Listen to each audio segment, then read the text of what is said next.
New Thought Media Network.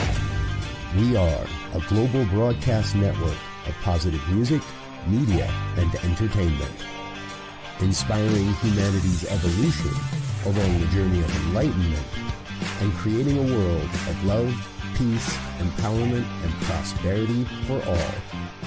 New Thought Media Network. Positively inspiring.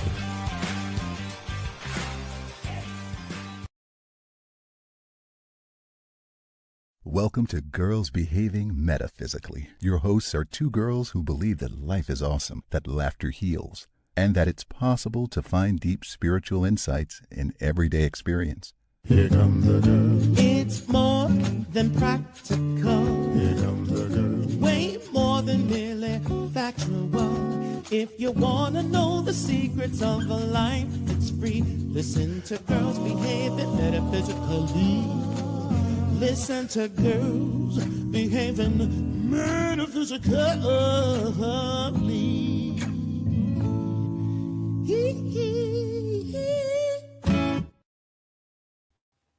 Hello. Welcome to Girls Behaving Metaphysically. I am Robyn Rice. And I'm Dr. Natasha Wilson. Dr. Natasha in the house. Okay. How are you? Yeah, I'm good. It's Good Friday here, so my children are home, and even though they know I'm working and recording, they're still knocking on the door. So we'll just be prepared. Children do that, and I have a 16-year-old here too that thinks if he whispers, nobody can hear. It's like, what are you doing? Anyway. Okay, so we know that this is not, this is exactly the way it's supposed to be, and it's a good thing to be able to involve our families. So, how has your week been, Miss Natasha? There it is, the knock on the door. Macy, I'm working, lovely. No, you cannot have flaming Cheetos for breakfast. Macy, get a granola bar or some protein that I've set out for you. Flaming hot Cheetos. What is wrong with this child? Anyway. Don't you remember wanting things like that, like pizza and things for breakfast? No. I Really? need to talk to my mom because I'm almost certain, like, I was the perfect child.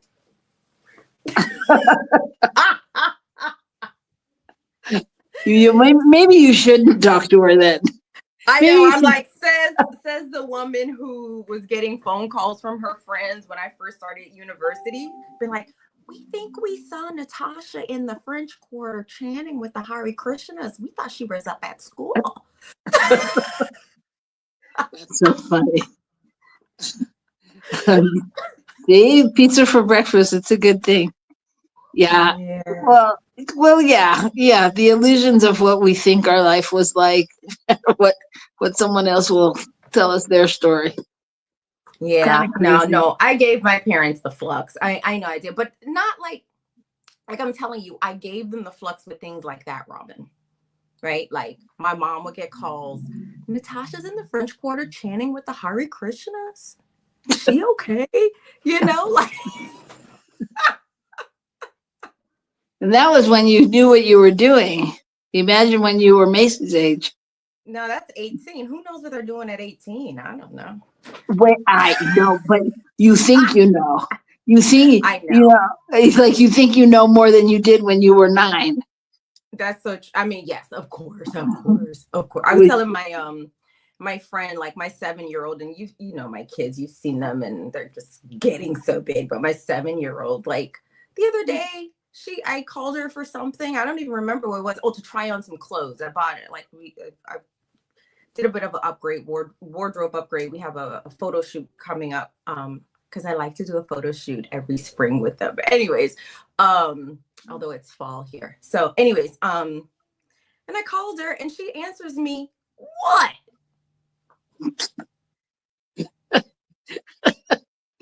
And you said, I was like, girl, we're about to have a come to Black Jesus moment, because, you know, I know you're a white Australian and you're my child, but we're about to have a Black come to Jesus moment.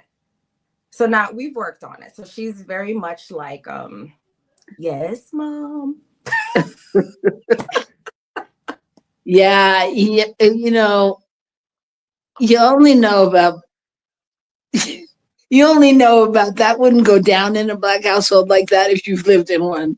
You know, I mean, there's no, if we try to even explain it, it'll just come off sounding wrong. But I think besides that, there's a general tenure around the way different ethnicities do family and what's right and what's wrong and what happens in the house. I think even so, more and more in this day and age, the conversation has to be had, because like I know when I'm watching shows or something, TV shows, that's the way kids are talking on the TV show to their parent. I'm like, oh no, she did. No. I'm like, no. Why are we showing this? No way. No. I'm not getting up, going to work every day, giving you the most fabulous life I can muster to give you, and you're gonna answer me what? Yeah. Oh, and to our producer, it's the come to Black Jesus moment, right? not a Black come to Jesus moment, you know? Like I shouldn't say this, but the other day I had the people that knock on your door to like do religious proselytizing. So they came to my door. Look, my daughters love Wicked, and so we basically have like a 3D alphabet on our front thing. We only took it down for the cyclone, but then we put it back up. And so I'm sure they were already worried about knocking on my door in the first place, right? We got this green witch sitting on our front door. But then they come and they have their little pamphlet, and they all had on sundresses with these little like shirts underneath for modesty, whatever. And they hand me this pamphlet with this blonde-haired, blue-eyed Jesus. And Lord, let me just say, they're not going to come back. Because first, I was like, look, we're heathens. Second, I was like, if you can't be honest about the possible way the historical Jesus might have looked, how am I going to trust you with big existential questions of life? They were like, oh, thank you, ma'am. Have a wonderful Easter. Yeah. They're not coming back to my house. No. Yeah. That's an interesting journey with people that knock on your door. It really is. I mean, I remember when I was young and my mom was so excited because she finally knew what she was going to say when they came to the door, because the Jehovah's Witnesses would come all the time. And finally, it was during one of the phases where my mom was Buddhist. And so she was like, we're Buddhist. And they go, that's okay. We can still help. Like, oh my God. So there's no getting away. So yeah, no, they're not coming back. I was like, we're heathens. And I totally was like challenging like the epistemology of their theology, right? Like, so they're not coming back. They're not coming back. They're not coming back. You never know. They might send the big wigs. The That's ones true, because they might be like, she needs to be delivered. No, and I was holding my little witchy cup, so I was like, we're heathens.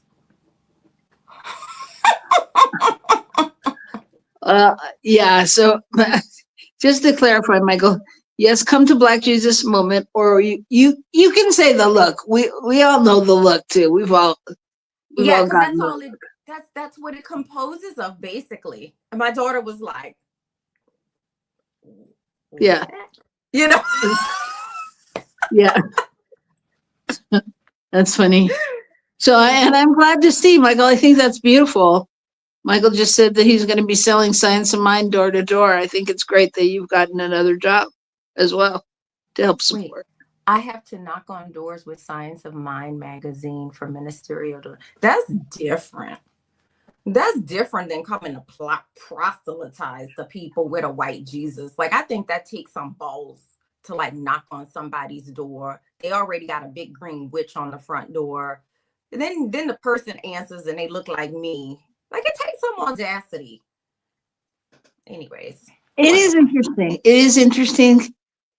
Who knows? Who knows the stories they have in their head? And, you know, like, I have to believe that some way they think, you know, we're all working for the same person or the same force anyway. So they think they're doing I know something what good. they think they're doing. I know what they think they're doing, but I think my tolerance level, like I would have my doctor's visit. Remember, I came in late the other day to get all my labs done. So I got all my, you know, last week I was running a bit late, Right. But so anyways, I got all my lab results in and I am healthy. I'm just so grateful. I'm so grateful, so grateful, so grateful, so grateful. And I'm squarely in, wait, how did he describe it? My doctor said, so I am at the tail end of perimenopause, moving to menopause. So some of my numbers show I'm already in menopause. Some say I'm still perimenopause. So I was like, yes, I'm running out of eggs. It's nice. Oh, this is beautiful. This is a beautiful metaphysical conversation. This is our girls behaving metaphysically, just being appreciative of every phase of life, no matter how hot or how cold it may be, where it leads. No, into the hot flashes. I'm here for it. I don't need the eggs. We could use them for Easter. So whatever. All right. Well, if you're joining us for the first time, what you need to know is that what we usually do here is we pull a card because we want some guidance. And, you know, we believe that everything is here for a reason, a purpose, a season, or a lifetime. And as we pull the card, we allow it to just inform us. Maybe it's about something coming up. Maybe it goes and aligns perfectly with the past week. Who knows? We don't always know exactly, but we make it up because isn't that what we do? That's what life is all about, right? You know? I challenge anyone who says they're not a storyteller. So I have cards. Do you have cards? I do, but you pull your card. I'll maybe pull a secondary card later, but because you have really nice cards, I was just gonna work with the tarot, and I am not reading reversals these days. So go for it. All right, you let me know when to pull. All right, you shuffling? I'm shuffling. Okay, pull. Oh, okay. There's the card. Let's see. Okay. Okay. It says love-based reality. I am soul nurtured when I surround myself with friends and family who support a love-based reality. Okay. This is from the Soulful Woman deck of cards. Well, what does that bring up for you? Well, here's where I'd rather that you bantered while I look up the rest of the thing. I don't know that one. I don't know about the reading of that one. So I am soul nurtured when I surround myself with friends and family who support a love-based reality.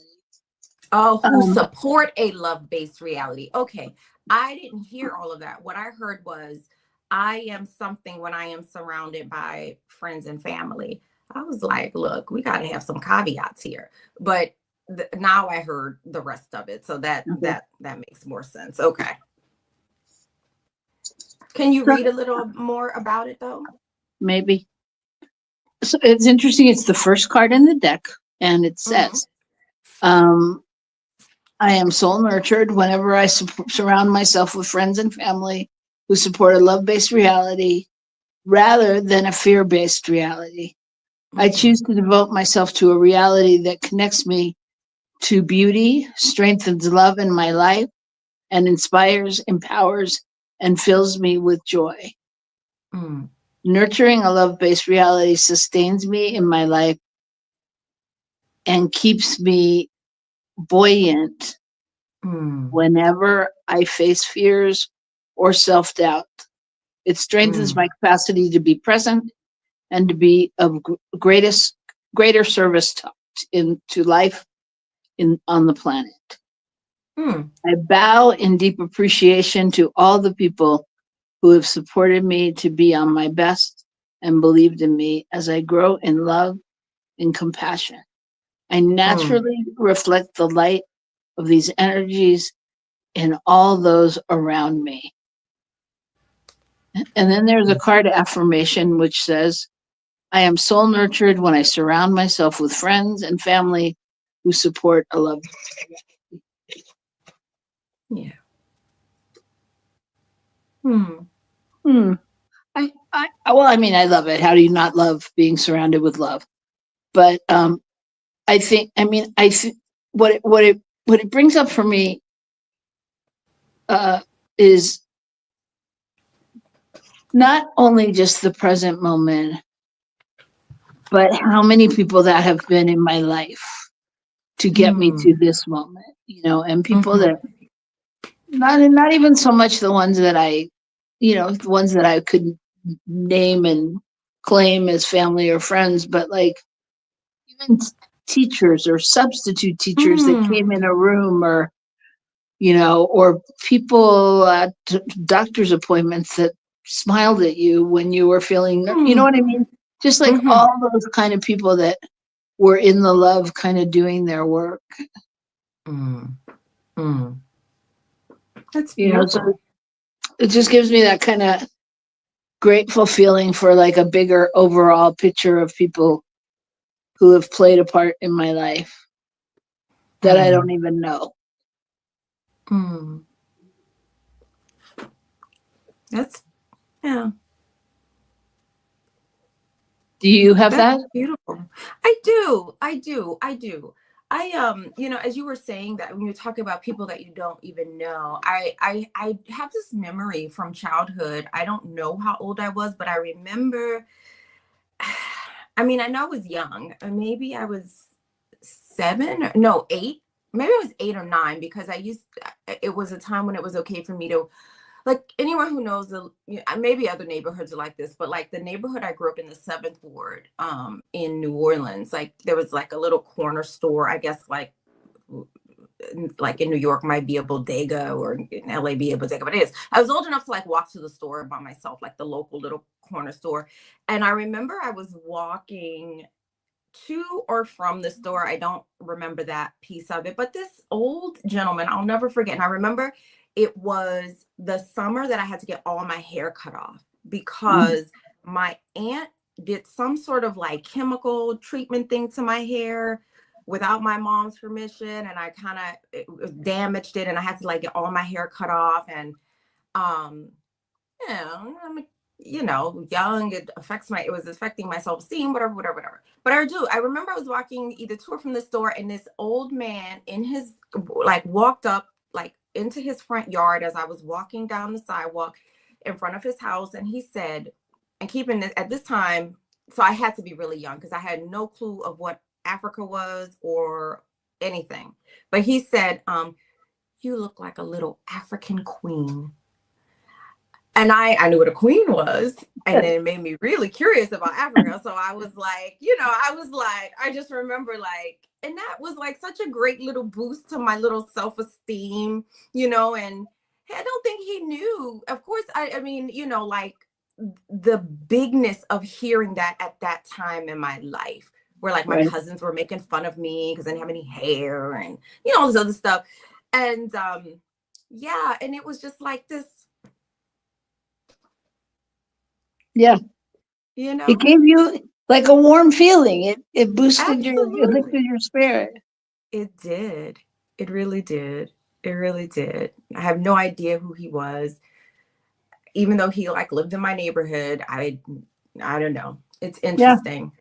Sometimes I wonder if little things like that, like like, I'm not saying it's not based in our relative reality, but I do believe that there are these times where, like, sort of like angels or spirit guides step in to Yeah. help us remember something lovely about our beingness, you know?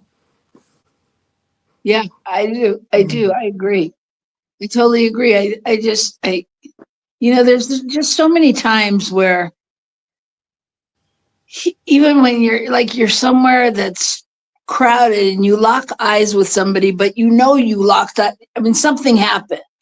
It wasn't just, you know what I mean? There's something that happens that's unsaid that feels good, that feels, that lifts your spirit or that nurtures you in some way, or them, Mm-hmm. or, and there's a connection. I guess that's it. Yeah. There's a connection.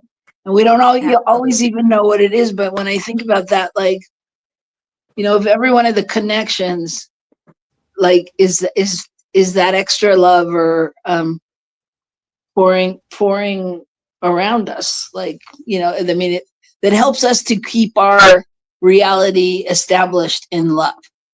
Yes. You know.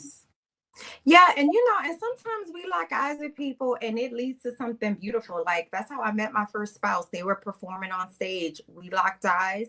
I literally walked up in the middle of the performance. Well, I went to the bar, wrote my phone number on a napkin while they're performing, walk up to the bar, gave them my number while they were on stage.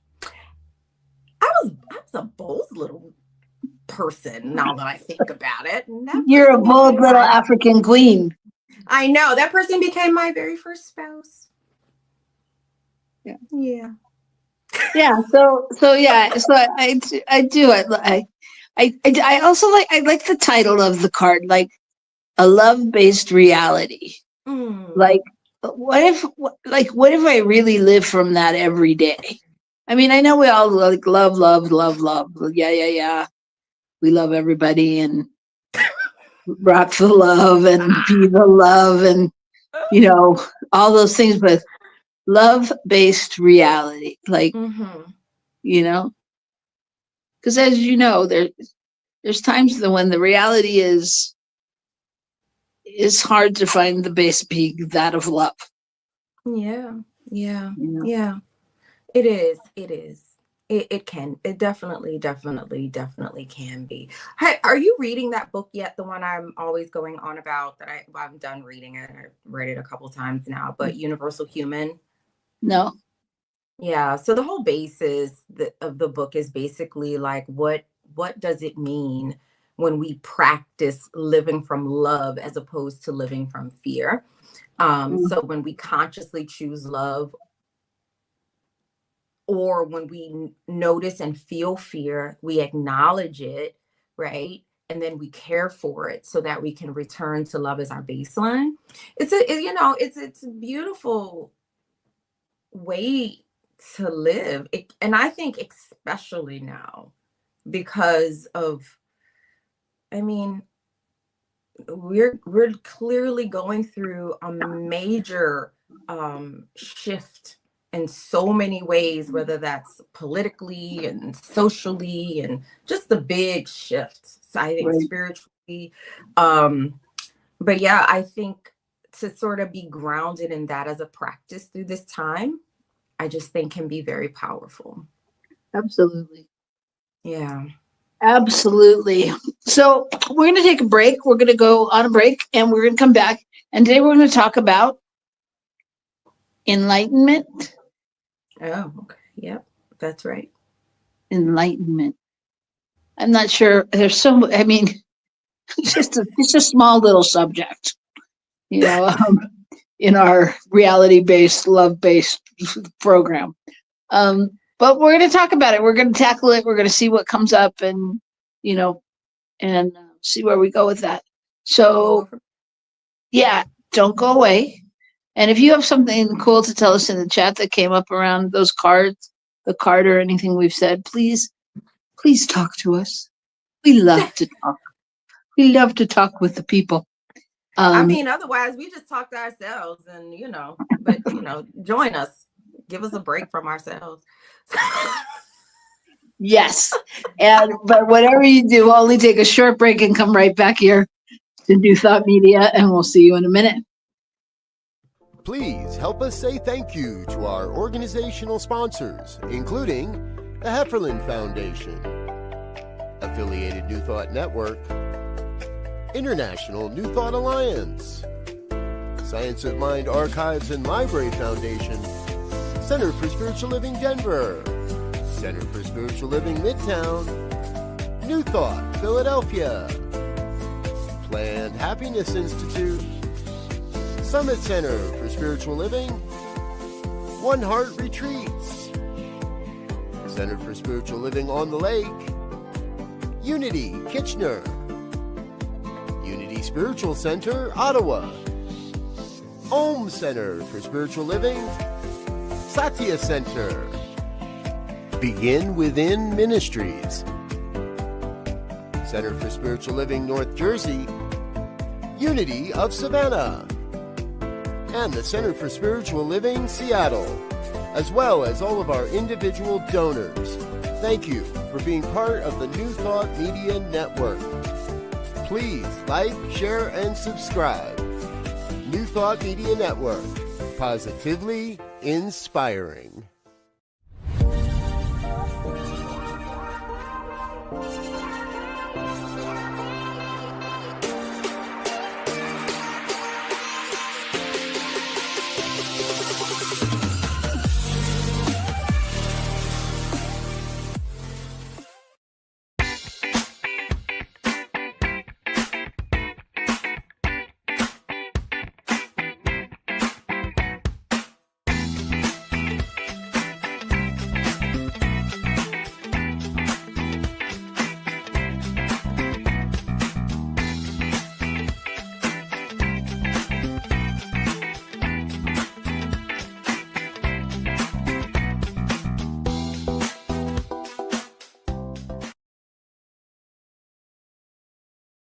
Welcome to Girls Behaving Metaphysically. Your hosts are two girls who believe that life is awesome, that laughter heals, and that it's possible to find deep spiritual insights in everyday experience.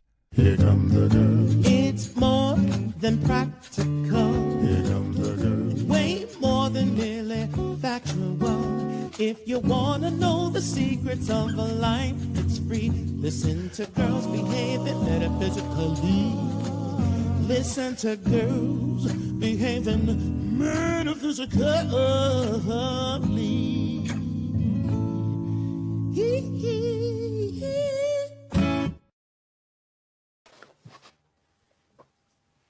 Wait, is it just me? I don't know what happened to her. Oh. Hold on here. All right. You scared us. Well, what is there to fear Yeah. in this love-based reality? I didn't do anything. It just went away. But here we all are, one big happy family. So thanks for stepping in. So enlightenment, that is the topic. What is enlightenment to you?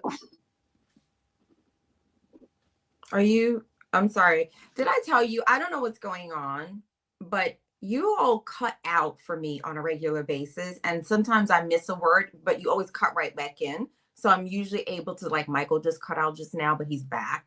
So I don't know what that is. I don't know if it's because I'm in Safari. That's because of the browser. I have no idea. Like, you're cutting out now and now you're back. So just saying, I'm not sure if you were asking me what's enlightenment, or were you just like kind of putting it out as a general question? Like, what is it?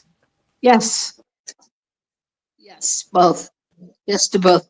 And it is my belief that Safari does not work well with StreamYard, and unless that has changed. So we can talk about that later, but I'm just letting you know that.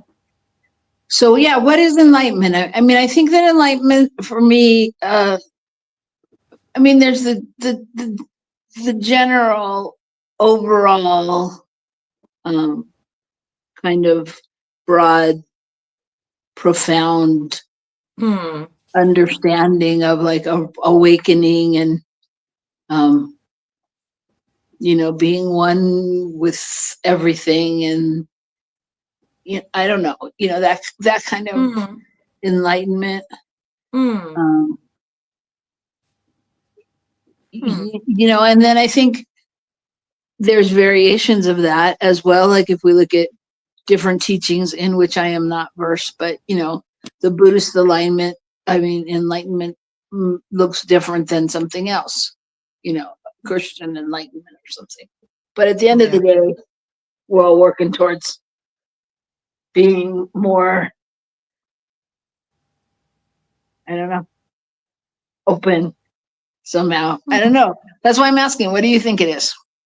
Well, I do think it's something. So for me, I think enlightenment, like everything in this existence, seems to be like a process. I don't think of it as like a thing. I think of like how we grow in our consciousness or in our awareness around a certain thing, and then we develop a sort of practice or spiritual practice around the awareness or the consciousness that like we grow into. And then enlightenment, I think, is that thing that begins to happen when a spiritual practice kind of becomes a way of life. I don't really think of it necessarily as like a destination. I think of it as a process, I guess, ultimately. Yeah, that's kind of how to me, it's sort of like enlightenment is sort of what happens when our spiritual practice, or what we discover as our spiritual practice moves from just a practice to a way of life, a way of being. I think that's, so for instance, if my spiritual practice of coming home to love, right? Going back to our card, the card. So my spiritual practice is coming home to love, as often as I can remember, as often as I can remember. I think what grows from that is what we might call enlightenment. Yeah. Mm-hmm. And it's, to me, it's free of any sort of like religious thing. But I think there are, like, it's possible, I think, in all of the religions, I think, not that I know all of them. Yeah, well, I think that, yes, I mean, I think that they all contain aspects of each other, but for example, like Buddhist enlightenment or nirvana is more of a ultimate goal. Like they come in knowing that that's their ultimate goal, to transcend like suffering and the cycle of rebirth through their understanding and insights into the like the oneness of who they are, the nature of reality for them. And with Hinduism, enlightenment is more kind of a liberation of the soul from the cycle of birth and death. Of That karma. kind of, right. And then more Western mysticism is kind of what we're trying to define, and kind of, if it really refers sometimes to a deeper understanding of spiritual truths, and just our connection to the universe and the oneness of the divine and things like that. And then then we bring in practices like meditation and things to enhance that kind of inner work. I think that's interesting. I got a new lip gloss, and the name of it is actually Enlightenment. That's the name of the color. Is that what you're putting on now? I'm putting it on now. Do I look enlightened? Give it a minute to work its way in. Yeah, and so I think each journey towards enlightenment it's obviously personal, and can vary greatly, but there are those places in which we cross paths.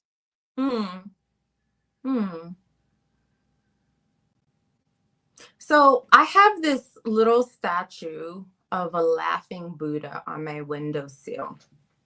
And I just think about, even just now, like the sort of synchronicities, like I have a new lip gloss that's called Enlightenment. And I have this little Buddha that has this smile on its face. It's the laughing Buddha, right? And so I'm thinking about like the role of humor in the process of enlightenment, which plays a big part in the Buddhist perspective around enlightenment. So yeah, I like the sort of like academic like reading or like delineation of what enlightenment is in each of the big spiritual kind of traditions, and also like looking at like what does that look like in terms of how we live, because I'm still like I feel like, again, enlightenment for me, like everything that I'm finding in this lifetime is a process. It's a process. So even when it's like the goal is nirvana, I feel like that, like that's the framing through a translation through English language, which always sort of has this assumption that we're supposed to be obtaining something, getting something. Yeah, exactly. As opposed to being in a process, Right. Yeah, I totally agree. That's what I was thinking about while you were saying that just, I don't think I've ever thought, I want to get somewhere like that, like to a final destination. But I do think, different days, different times. Yes, I want to live a more love-based reality, or I want to be aware. Am I being loved? Where am I coming from?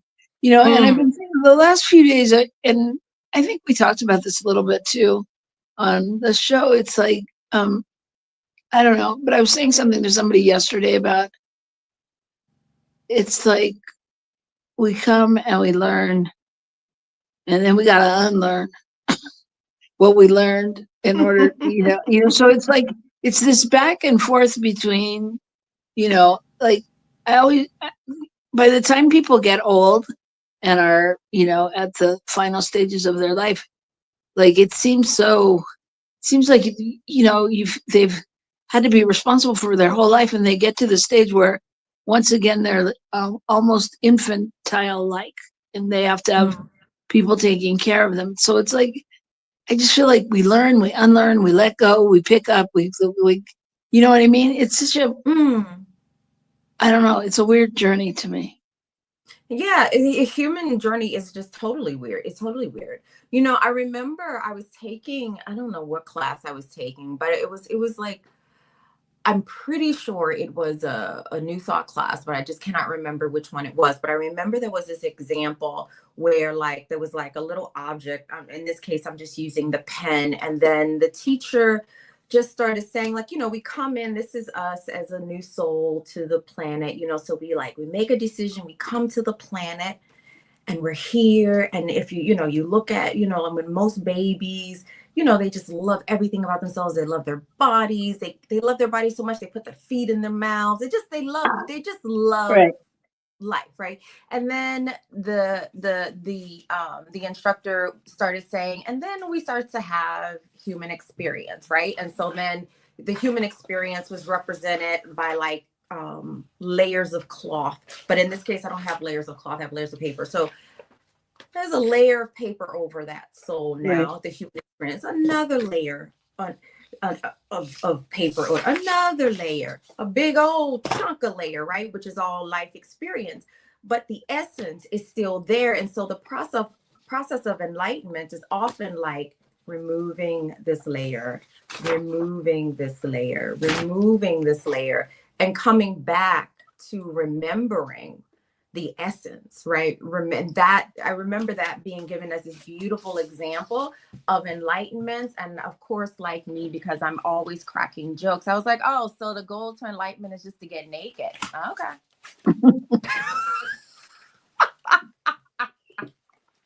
But in some ways, I think that's really true. Because whether it's, I mean, metaphorically or not, it's like, that's all you do is like, we're continually trying to bear our soul on some level and be in that simplest form of of who we are. Yeah. Yeah, it's an interesting thing. So I think though that we could agree on some of the things that I guess we find in this journey, in this enlightenment. I mean, because I think, when I look at enlightenment, the simplest form, and I don't get caught up in the people or the things that I think are enlightened. Like if I'm looking out there going, ooh, I'll never meditate like Ram Dass, or I'll never, do whatever, then I'm absolutely correct. I will never do that. But I think there's still components of things that happen on this journey. I mean, like on some level, we're all searching for a deeper level of self, right? You think? Yeah. I don't know. I'm not trying to be like a, I don't know, what is it called? Like a word police or whatever. But like, so with a couple of my clients right now, we are engaging the 4 agreements as a practice manual, and like sort of looking at how life looks when we practice, like if we use this as a practice manual, as opposed to like a really cool, wonderful intellectual exercise. And yeah, I don't know, like, so like the searching piece, like, searching for something deeper. Yes, I totally, yeah, I think that is most of us. And that depth is always there. It's about sort of becoming aware of it, like removing those layers, like I was saying, like that was used in that class, just removing those layers, removing the layer, because the depth is there. It's the experiences that we have in reality with the small r, I think that just causes us to forget. And I think that's why when we have these moments, the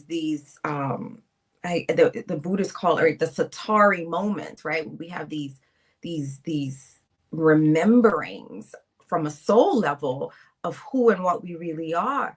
Like, they really do feel so good. And again, it's like, it's nothing that like I acquired. It's a thing that was realized, whether it was through a practice or just a moment. I think some of us really, like, we do, like, I think we come to planet Earth hardwired, loving the depth, loving the depth. And I think there are those of us that come to the planet that's like, keep me away even from the edge. And even that has its depth,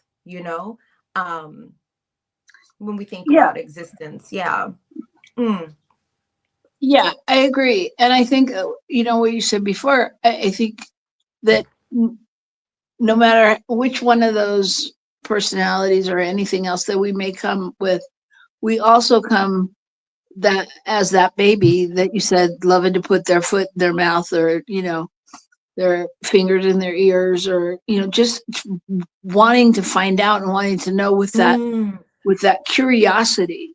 And I think, so I think that and I'm going to, I don't know if this is true or not, but what came to me when you were saying this also is, and we, we, these generations of right now, people that have either been on the planet for 40, 50, 60, 70 years, or people that are, I'm not going to talk about young people because I just don't want to. I just don't want you to. No, but that are like Because in you're their 30s. enlightened. Well, but I think what's curious is that I think we we may be being asked to do it in a different way on some level than what's been done, because nobody has ever been as bombarded by marketing and advertising in so many different ways of doing it, whether, it doesn't, you turn something off and it doesn't matter because it's coming through on another device or in another way.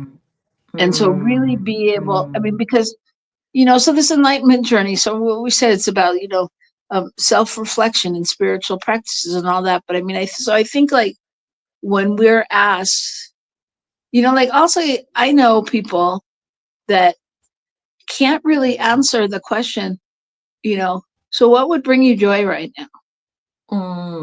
They don't know. And I'm making this up, but my observation and my feeling from knowing them is they don't have, I don't want to say the depth, but they don't have the they're not able to go there because they're so caught up in what's right and what's wrong and what would make someone else happy and what the right answer is and all of that. Yeah. Whereas it feels like a lot of times, people that are we're doing this work and spiritual practice, and no matter what it is that, it doesn't matter if you're Unity or Science of Mind or Buddhist, or it doesn't matter the name, but there's a deeper level of, we start to examine our thoughts and our beliefs. And as we know, we have a current global climate that allows us to have many places to pull from and wonder, what's going on and what the societal norms, and are they right and are they wrong, and start really exploring our personal motivation and where we want to be coming from. And I don't know that that's happened at this level. Well, yeah, it hasn't. It can't have, because of all the different channels of communication and, things. So, I mean, I think I don't know where all that came from, but I just think when we're called, we're being called to lighten.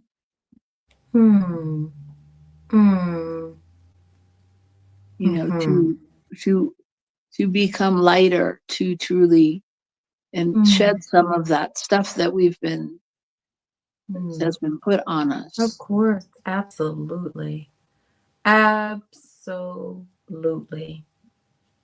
many things are coming into my streaming through my consciousness right now as I'm listening to that, like we're being called to lighten, and it's, like you said a lot there. I was just thinking of like, like I got off social media, like literally I got rid of my Facebook.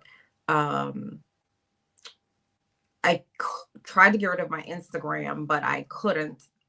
So I took the app off my phone and all that stuff. I literally asked because I don't remember my password, and I literally asked like Instagram for months. I need to reset my password. They won't send me the thing to reset my password. It's quite unbelievable. There's like this concerted effort to like keep us plugged in. But even though like I'm off these things that we've come to call social media, like I'm still, it's almost like I'm not though, right? Because I'm still getting so much information from so many different avenues, like, and so many people that I just the people that I connect with, they're all plugged into that. So in essence, like I'm still kind of getting the ramifications of that. And, my desire to sort of like not be so connected to this reality, this reality with a small r, is me wanting to lighten, to like unburden, like not to like put my head in the sand, but to not have my head shaped through the gaze of something that doesn't have my best interest, if that makes sense. Yeah. So it's interesting to think about what enlightenment means in a practical sense, given the world that we currently live in, like what it means to really lighten ourselves, given the circumstances we're finding ourselves in, and what that means when we are coming into contact and connection with so many beings, and really not just in the human realm. Like, so we're coming across so many beings that are being impacted, I would say. Yeah. I would agree. I mean, I think, I mean, you've said it, I've said it. I think that there's, we could talk about enlightenment clearly for days, but if we look at this, what's going on in the world right now, where we are right now, who we are, how we've come to be who we are, and really, if I was to have to boil it down and think about lightening the journey. And I think, in so many ways for me, I feel like that's kind of the work I've been doing, in that, well, I'll even say around, the current political situation in the US, that, I remember not being, I want to use the right word and I'm not going to, but I'm going to just say as concerned as most people were. Which doesn't mean I didn't think about it, or I wasn't worried, or it didn't cross my mind. But what it meant for me, my understanding was, I can't walk my talk and say all the things that we say about, well, God is all there is, and da da da da da, and everything's meant to be, and there's a reason, and blah blah blah. If I can't believe that when something I don't like happens, that something went wrong,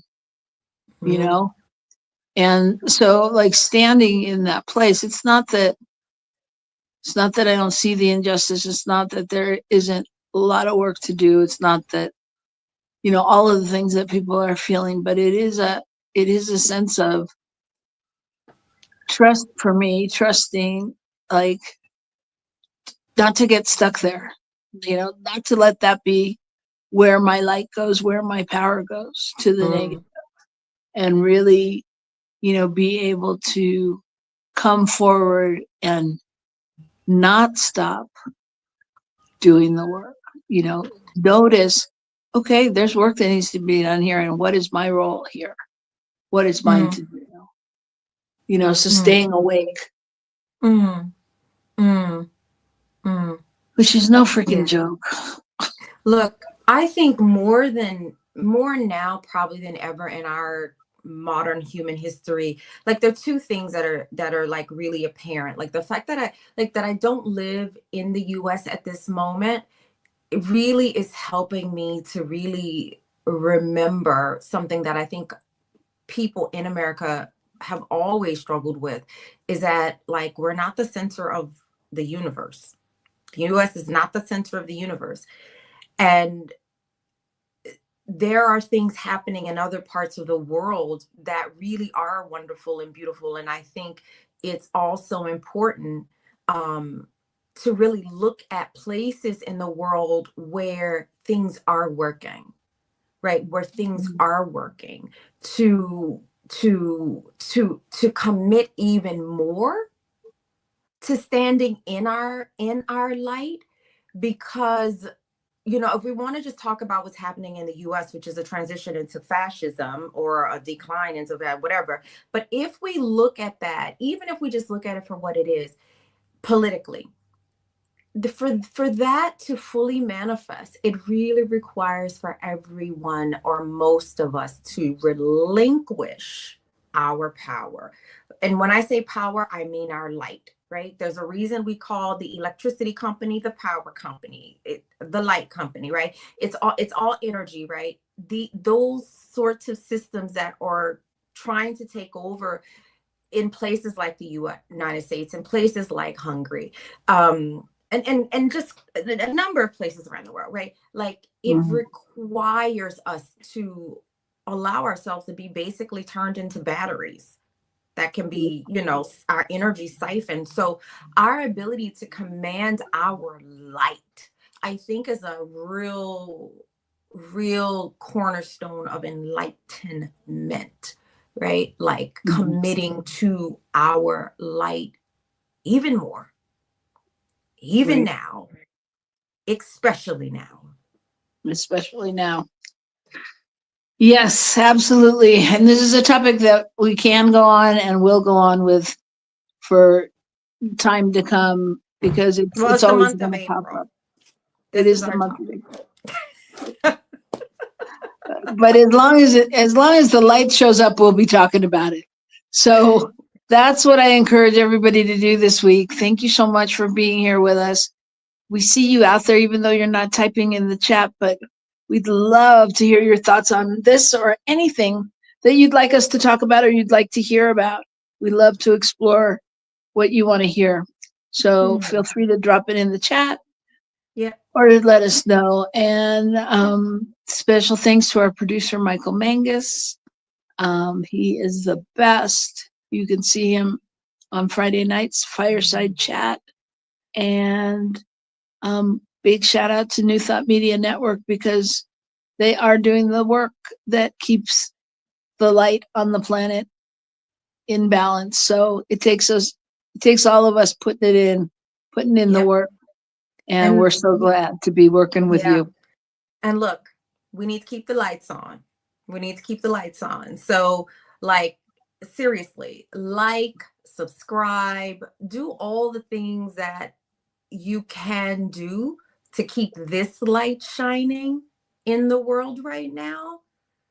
So if you're connected to any of those social media platforms, although I'm off, but if you're on there, like, subscribe, get engaged, connect, donate, like all those things. We want to keep the light on. Well, we're going to keep the light on no matter what, right? So do all that. And we're so grateful. We'll see you next week. Bye, everybody. All right. Peace and blessings. Peace and blessings.